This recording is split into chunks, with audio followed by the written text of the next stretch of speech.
Hello all, I welcome you to the new video and the continue video for chapter number 15, and the topic number is 15.1.2. Okay, so in today's video we will study how to manage the crop very well in the terms of production. So how can we increase the production, or by what means we can increase the production, we will study in this chapter. Okay students, so let's begin this chapter. As you all know students, farming range from small to very large. ठीक है, farming है वो छोटे land में भी हो सकता है या फिर हेक्टर में भी हो सकता है, मतलब बड़े से लैंड में भी हो सकता है.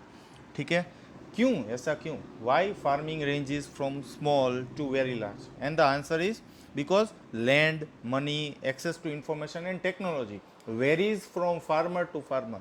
सभी फार्मर के पास सही ज़मीन नहीं होती है. जिसके पास अच्छी ज़मीन होती है उनके पास पैसा नहीं होता है. कोई फार्मर के पास दोनों चीज़ होती है. कोई फार्मर के पास लैंड और मनी बहुत अच्छा होता है, पर उनके पास इंफॉर्मेशन और टेक्नोलॉजी, मतलब कि नए नए कौन कौन से एग्रीकल्चरल इम्प्लीमेंट्स अभी मॉडर्न टेक्नोलॉजी के आ चुके हैं, वो उनके बारे में उनको आइडिया नहीं होता है. ठीक है, दैट्स वाई फार्मिंग का प्रोडक्शन है वो भी वेरिएशन वाला होता है. ठीक है, अभी हम आगे जाते हैं. There is a correlation between higher inputs and yields. Higher inputs का मतलब क्या है स्टूडेंट्स? इनपुट्स मतलब जो भी फार्मर एक ज़मीन के अंदर जो भी अपनी मेहनत डालता है, फिर वो सीड्स डालता है, पानी डालता है. और यील्ड्स का मतलब क्या है स्टूडेंट्स? वो सब डालने के बाद जब हार्वेस्टिंग प्रोसेस के वक्त उसको कितने क्रॉप्स मिलते हैं, क्या है उसका एग्रीकल्चरल प्रोडक्शन, ये सब कुछ आएगा यील्ड्स में. ठीक है स्टूडेंट्स, उसके बाद ऐसा बोला गया है कि farmer purchasing capacity will directly dependent on cropping system and production practice. तो फार्मर की जो परचेजिंग कैपेबिलिटी है वो किसके ऊपर डिपेंडेंट है कि भाई वो क्या क्या चीज़ें और क्या क्या क्रॉप्स कौन से सीजन में ग्रो करने वाला है वो, और वो क्या क्या प्रोड्यूस कर रहा है. क्रॉपिंग सिस्टम क्या है, मतलब कि वो मिक्स फार्मिंग कर रहा है, वो क्रॉप रोटेशन करके फार्मिंग कर रहा है. ठीक है, और वो कौन कौन से क्रॉप्स ग्रो कर रहा है, वो फ्रूट्स ग्रो कर रहा है, वो वेजिटेबल्स ग्रो कर रहा है, उसके ऊपर फार्मर्स की परचेसिंग कैपेसिटी होती है. ठीक है, कोई एक फार्मर है वो टोबैको की फार्मिंग कर रहा है तो उसका परचेसिंग कैपेसिटी हाई होगा.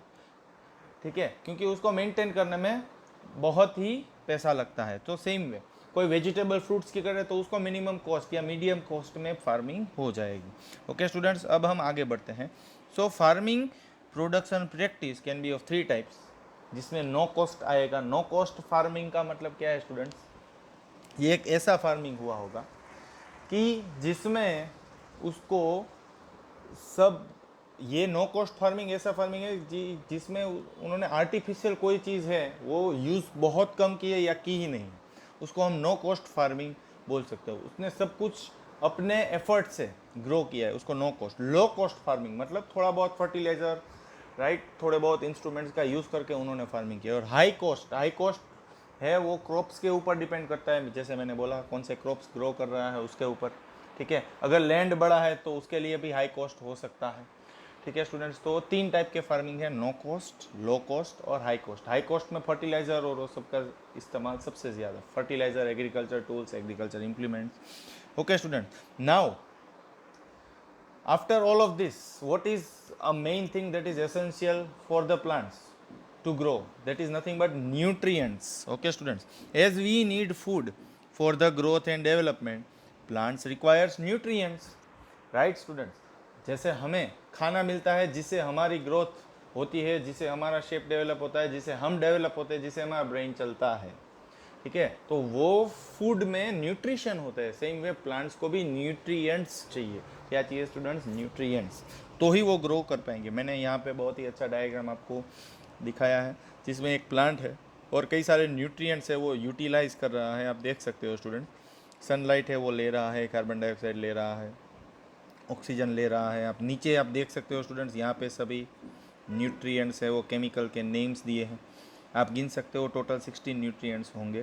ठीक है students, plant require nutrients that is supplied by 3 means. कौन कौन से वे में हम प्लांट्स को न्यूट्रिएंट्स सप्लाई कर सकते हैं? तो सबसे पहले हवा से, दूसरा पानी से, और तीसरा है वो मिट्टी से, मतलब कि सॉइल से. So air, water and soil are the means by which nutrients is supplied to the plants. तो यहाँ तक स्टूडेंट्स आप सबको समझ में आ गया होगा, न्यूट्रिएंट्स है वो बहुत ही एसेंशियल है और वो कैसे पहुँचाया जाता है प्लांट्स को, by means of air, by means of water, by means of soil. Now let's move further students. There are 16 nutrients essential for plants. जैसे मैंने आपको पहले भी बताया कि कितने न्यूट्रिएंट्स है, 16 न्यूट्रिएंट्स। ठीक है स्टूडेंट्स, उसमें से एयर हैं वो 2 न्यूट्रिएंट सप्लाई करते हैं जिसका नाम है ऑक्सीजन और कार्बन। ठीक है, वाटर है, वाटर से वो खुद ही वाटर है, मतलब रेन से जो भी वाटर यूटिलाइज होता है। सॉइल मिट्टी, मिट्टी में से 13 न्यूट्रिएंट्स हैं वो यूटिलाइज होते हैं। कितने nutrients students, 13 nutrients. Now this 13 nutrients itself is divided into 2 parts. First part is 6 nutrient part, जो बहुत ज़्यादा क्वांटिटी में सॉइल को चाहिए। 6 न्यूट्रिएंट्स स्टूडेंट्स, वो 13 न्यूट्रिएंट्स जो सॉइल को चाहिए उसमें से 6 न्यूट्रिएंट्स बहुत ही इंपॉर्टेंट वाले हैं, मतलब कि उसको मैक्सिमम क्वांटिटी में चाहिए, सबसे ज़्यादा क्वांटिटी में ये चाहिए। और बाकी के जो 7 न्यूट्रिएंट्स है स्टूडेंट्स वो कम क्वांटिटी है तो भी चलेगा, पर ये बहुत ही एसेंशियल पार्ट है, ये है पार्ट वो बहुत ही एसेंशियल पार्ट है जो सॉइल को चाहिए। ठीक है स्टूडेंट्स, अब हम आगे बढ़ते हैं। तो कौन कौन से न्यूट्रिएंट्स है वो सप्लाई होते हैं, आप देख सकते हो स्टूडेंट्स यहाँ पे। एयर है वो कार्बन और ऑक्सीजन, जैसे मैंने आपको बता दिया है। वाटर है, उससे भी 2 न्यूट्रिएंट्स, फिर से H2O, जिसके अंदर 2 एटम्स, 2 अलग अलग एटम्स हैं, हाइड्रोजन और ऑक्सीजन के। Soil itself is divided into 2 parts, that is macronutrients and micronutrients। Macro का मतलब कि ऐसे न्यूट्रिएंट्स जो ज़्यादा क्वांटिटी में प्लांट्स को चाहिए, it's the nutrients which must be supplied in a maximum quantity to the soil so that it will ensure a very good growth of a plant। ठीक है, तो nitrogen, phosphorus, potassium, calcium, magnesium, sulphur, NPKCAMGS, ये सब मैंने उसके chemical formula बोले हैं।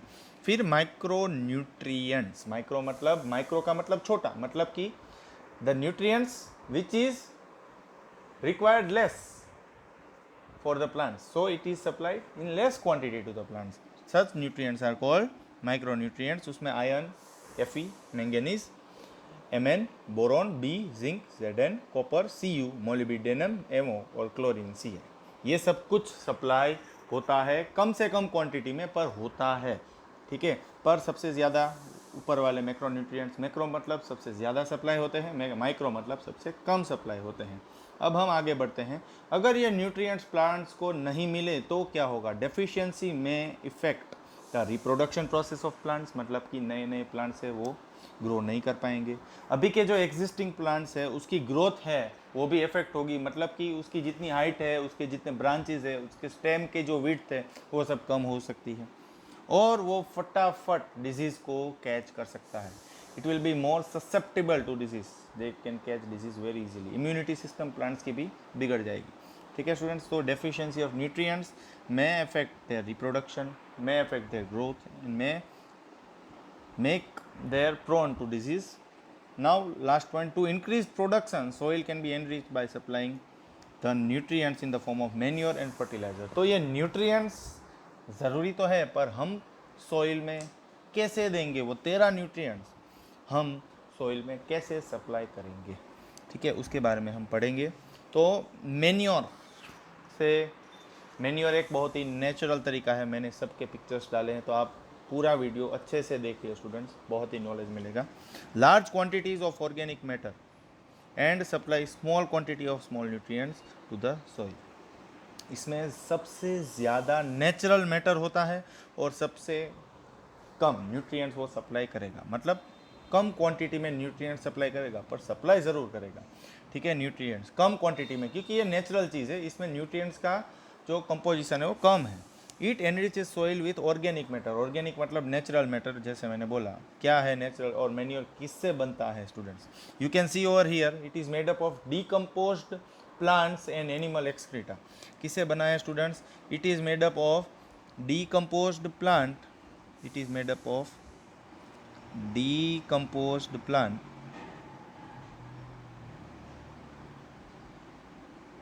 and animal excreta। ठीक है स्टूडेंट्स, इससे पूरा मैन्योर बनता है और ये है नेचुरल, पूरा नेचुरल है। ठीक है, so it is very much beneficial for the soil to increase the fertility. And nutrients to help the soil fertility. Advantage is it improve soil structure. इसका एडवांटेज क्या है स्टूडेंट्स? ये सॉइल का structure अच्छा करेगा, ये पोरस बनाएगा soil को, ठीक है। Second, it increases water holding capacity, मतलब कि ये पानी को रखने की क्षमता है वो बढ़ाएगा। ये परकोलेशन रेट बढ़ाएगा। परकोलेशन का मतलब the process in which water seep deep inside the soil due to the cracks developed in the soil.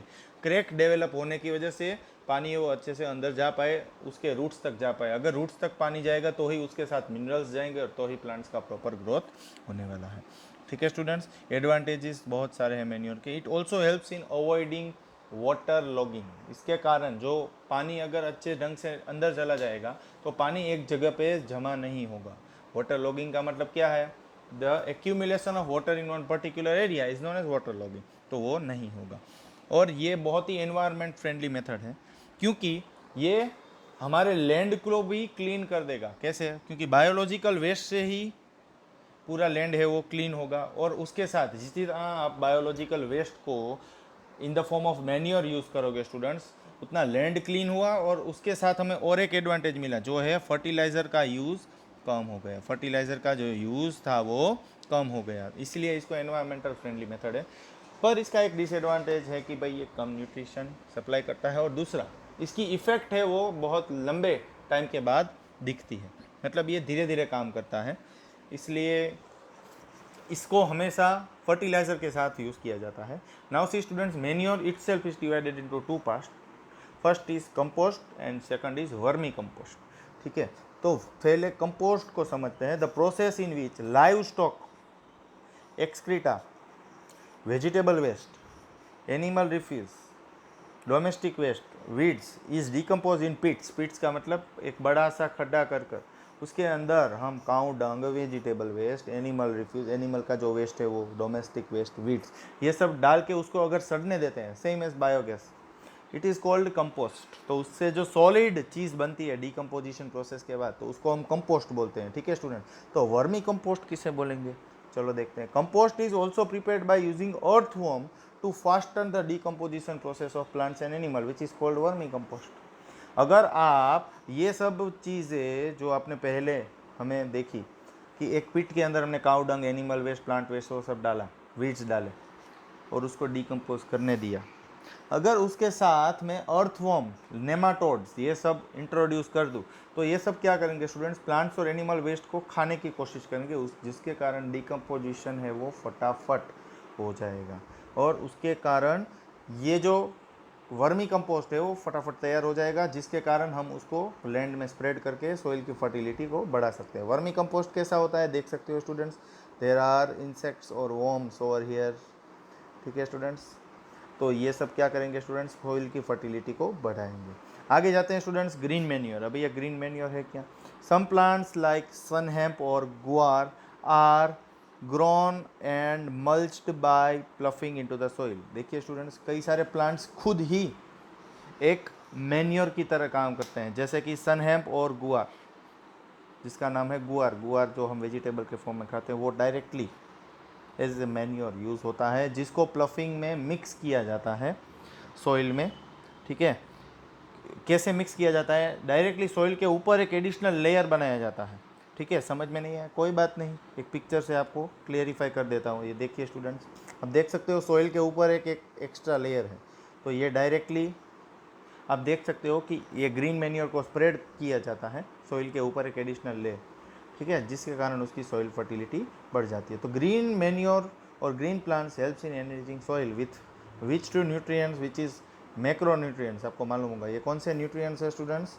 Macro nutrients है, मैक्रो न्यूट्रिएंट्स, ठीक है ना स्टूडेंट्स। मैक्रो का मतलब ज़्यादा अमाउंट में चाहिए, वही ग्रीन प्लांट्स है वो प्रोवाइड कर रहे हैं, तो ये तो अच्छा है, ठीक है स्टूडेंट्स। तो यहाँ तक आपको समझ में आ गया होगा। अब ये सब तो नेचुरल चीज़ें की बात हो गई, अब हम आर्टिफिशियल चीज़ के बारे में आते हैं। मैनमेड प्लांट न्यूट्रिएंट्स, मतलब कि एक मैनमेड मतलब हमने बनाया हुआ एक न्यूट्रिएंट है जिसका नाम है fertiliser. It supply nitrogen, phosphorus and potassium. वो क्या क्या सप्लाई करता है स्टूडेंट्स? नाइट्रोजन, फॉस्फोरस और पोटेशियम। बहुत अच्छी बात है, क्योंकि ये सब मैक्रो न्यूट्रिएंट्स है, ठीक है। आगे जाते हैं। They are use to grow leaves, branches and flower और a healthy plant.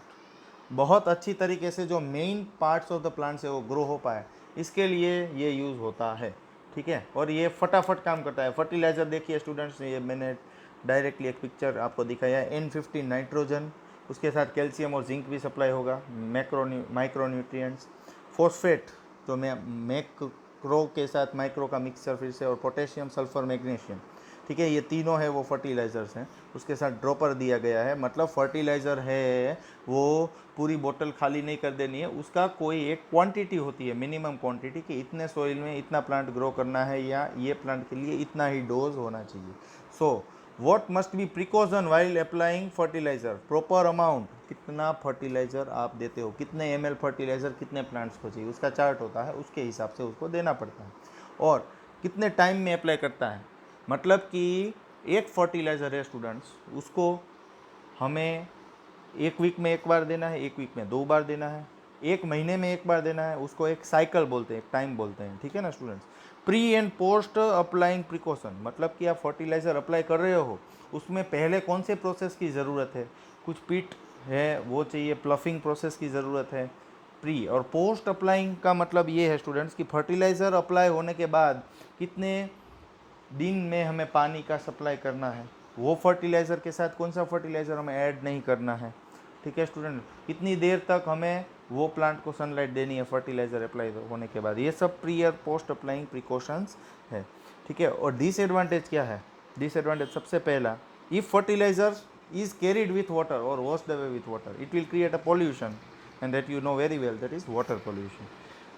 Last but not the least it will destroy the soil fertility, जो एक सोइल की क्षमता है प्लांट्स को ग्रो करने की, वो तो कम हो जाएगी या फिर ख़त्म हो जाएगी। Organic matter decreases, organic matter natural चीज़ें वो तो सब चली गई।